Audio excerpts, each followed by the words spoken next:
হয়, আজি সৌৰ অসম আদিবাসী ছাত্ৰ সন্থা আছা বিশ্বনাথ জিলাৰ উদ্যোগত আৰু জানি ছাত্ৰী সংগঠি আৱা আৰু বিভিন্ন সমাজ সংগঠনৰ লগত জড়িতভাৱে আমি আজি এই আন্দোলন কাৰ্যসূচীখন আমি অনুষ্ঠিত কৰিছোঁ।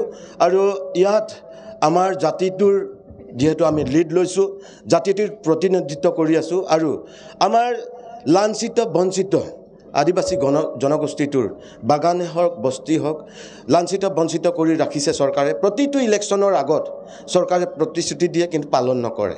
আমি এইবাৰো তেনেকৈ অকণমান দেখা পাইছোঁ আৰু আজি আমি এই গণসমাৱেশখন আয়োজন কৰিছোঁ যাতে চৰকাৰখনে আমাৰ ভইচটো শুনক, আমাৰ যিবিলাক দাবী আছে এই দাবীবিলাক শুনক আৰু দাবীবিলাক পূৰণ কৰক।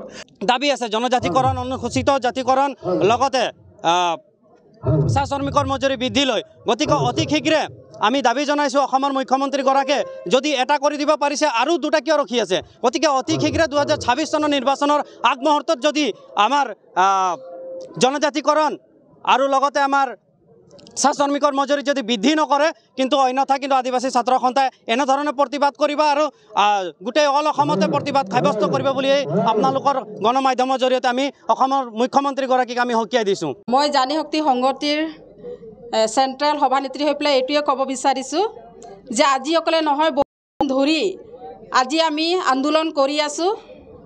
আমাৰ সদৌ অসম আদিবাসী ছাত্ৰ লগতে আমি জানি শক্তি সংগঠি একেলগতে আমি আন্দোলন কৰি আছোঁ। এতিয়ালৈকে কিন্তু আমাৰ আন্দোলন আমি কৰি আছোঁ হ'লেও আমাক ক'লে কি মানে 2025-26 আগে আপোনালোকক আমি মানে জনজাতি দিম বুলি। কিন্তু আমি এতিয়া গৈছিলোঁ, আমি বিধানসভাত বহি আহিছোঁ, তাত আমাক বহুত দুখৰ কথা হৈছে কাৰণ আমাক STV বুলি আমাক দিছে। কিন্তু আমাৰতো দুটা পাবলগীয়া আছিলে, যোনটো আমাৰ হিলছ আৰু প্লেন্সটো, কিন্তু আমাৰ তেনেকুৱা নহ'ল আৰু আমি অতি দুখিত। কিয় আমাক চৰকাৰে তেনেকুৱা আমাক মানে তেনেধৰণে আমাৰ ওপৰত মানে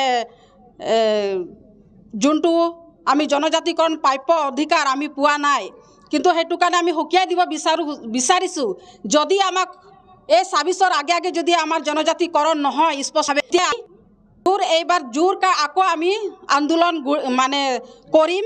আৰু আমি আহি থকা যোনটো আমাৰ 10 তাৰিখত আমাৰ দিল্লীত ধৰ্ণা আছে, আন্দোলন আছে, তাত আমি বহুত জোৰদাৰকৈ আমি কৰিবলৈ সযোগ হৈ আছোঁ আৰু আমি তাত নিশ্চয় যাম আৰু আন্দোলন কৰিম আৰু আমি আন্দোলন কৰিয়ে থাকিম যেতিয়ালৈকে আমাক স্পষ্টকৰণ জনজাতিকৰণ নিদিয়ে তেতিয়ালৈকে।